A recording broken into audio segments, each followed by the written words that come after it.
Social media కార్యకర్తలపై కేసులు పెట్టే క్రమంలో రాష్ట్ర పోలీసులు ప్రభుత్వం స్వయంగా ఒక పెద్ద తప్పిదానికి పాల్పడుతోంది. అసలైన నేరస్తులకు ఒక అవకాశాన్ని ఇస్తున్నారు రాష్ట్ర పోలీసులే. వైఎస్ఆర్సీపీ సోషల్ మీడియాలో పనిచేసే తారక్ ప్రతాప్ రెడ్డి అనే ఒక యువకుడిని అరెస్ట్ చేశారు. అతడితో పాటు అనంతపురం జిల్లాకు చెందిన సాయి భార్గవ్ అనే వ్యక్తిని కూడా అరెస్ట్ చేశారు. వీళ్ళిద్దరిపైన తొలుత చెప్పిన అభియోగం ఏంటి? యూరియాకు సంబంధించి రైతుల్ని చంద్రబాబు నాయుడు గారు బెదిరించారంటూ ఒక మార్ఫింగ్ వీడియోని వీళ్ళు ప్రచారంలోనికి తెచ్చారు. అరెస్ట్ చేసినట్టు చెప్పారు ఫస్ట్. కానీ ఆ తర్వాత వీళ్లకు మహిళల అక్రమ రవాణాలో కూడా ప్రమేయం ఉంది అంటూ ఆ మేరకు అతి తీవ్రమైన సెక్షన్లను కూడా పెట్టేసి అరెస్ట్ చేసి లోపల పెట్టారు. అంతకు ముందు రోజు సవీంద్రారెడ్డి అనే వ్యక్తిని సోషల్ మీడియా కేసులో అరెస్ట్ చేస్తున్నామని చెప్పి తొలుత, ఆ తర్వాత అతడి దగ్గర గంజాయి దొరికిందంటూ గంజాయి కేసు పెట్టేశారు. కానీ చూసే వాళ్ళందరికీ అర్థమవుతోంది ఇవన్నీ ఫ్యాబ్రికేటెడ్ కేసులు. సోషల్ మీడియా కేసులు పెడితే ఈజీగా బయటకు వస్తారు, అరెస్ట్ చేయడానికి అవకాశం ఉండదు కాబట్టి ఇలాంటి కేసులన్నీ పెడుతున్నారు అనేది ప్రపంచానికి మొత్తం అర్థమవుతోంది. హైకోర్టు కూడా గమనించేసి సవీంద్రారెడ్డి అనే వ్యక్తిని అప్పటికప్పుడు విడుదల చేయాల్సిందిగా పోలీసుల్ని ఆదేశించడమే కాకుండా పోలీసులు చాలా అనుమానాస్పదంగా కుట్రపూరితంగా వ్యవహరిస్తున్నారంటూ ఈ మొత్తం వ్యవహారంలో నిజాలు తేల్చడానికి ఏకంగా సిబిఐకి కూడా కేసును అప్పగించేసింది. సవీంద్రారెడ్డికి సంబంధించిన కేసు. సోషల్ మీడియా కేసులలో అరెస్ట్ చేస్తూ ఇలా గంజాయి కేసులు, మహిళల అక్రమ రవాణాకు సంబంధించిన ఆ సెక్షన్లు మోపడం ద్వారా అసలైన నేరస్తులకు ఒక అవకాశం ఇస్తూ ఉన్నారు. మొత్తం దీనివల్ల ఏం జరుగుతోంది? రాష్ట్ర పోలీసుల మీద, పోలీస్ వ్యవస్థ మీదే నమ్మకం పోతోంది. చివరకు కోర్టులు కూడా పోలీసుల వాదాన్ని నమ్మలేని పరిస్థితులు వచ్చేసాయి.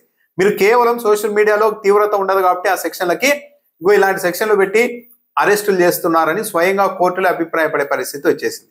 ఈ పరిస్థితి వచ్చిన తర్వాత రేపు పొద్దున నిజంగానే గంజాయి రవాణా చేసేవాళ్ళు, నిజంగానే మహిళల అక్రమ రవాణాలో పాల్పంచుకునే వాళ్ళు కూడా అరెస్ట్ అయినా కూడా లేదు పోలీసులంతా కావాలని ఉద్దేశపూర్వకంగానే మా మీద ఈ సెక్షన్లు పెట్టారు అని ఎదురుదాడి చేసేందుకు, సమాజంలో తామంతా అమాయకులమని ప్రచారం చేసుకోవడానికి కూడా పరోక్షంగా పోలీసులే ఒక వాతావరణాన్ని సృష్టిస్తూ ఉన్నారు.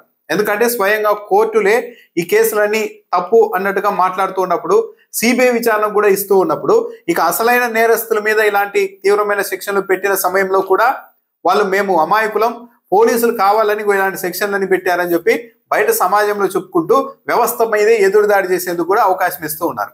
సోషల్ మీడియాలో పోస్టులు పెడుతూ ఉన్నారు అని అనుకున్నప్పుడు, వాళ్ళు అనిశ్చితంగా పోస్టులు పెడుతున్నప్పుడు పోలీసులైనా ఎవరైనా కానీ చట్ట ప్రకారమే చర్యలు తీసుకోవాల్సి ఉంటుంది. కానీ చట్ట ప్రకారం చర్యలు తీసుకుంటే వీళ్ళ మీద అరెస్ట్ చేయడానికి ఉండదు అని చెప్పేసి చట్టాన్ని అతిక్రమించేలా ఇతర కేసులు, తప్పుడు కేసులు పెట్టడం అన్నది చాలా అన్యాయమైన అంశం అవుతుంది. ఇలాంటి బ్యాడ్ ప్రాక్టీస్ మొదలైన తర్వాత ఇది ఏదో వైసీపీ వాళ్ళ దగ్గర ఇద్దరు ముగ్గురు సోషల్ మీడియా కార్యకర్తల దగ్గర ఆగదు.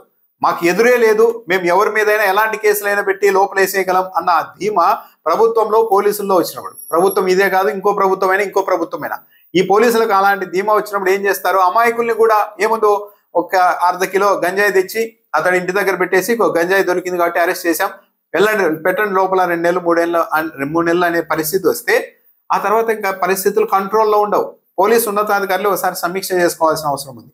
ఆంధ్రప్రదేశ్ పోలీసులకి అత్యుత్తమమైన గౌరవం, మర్యాద అన్నీ ఉన్నాయి.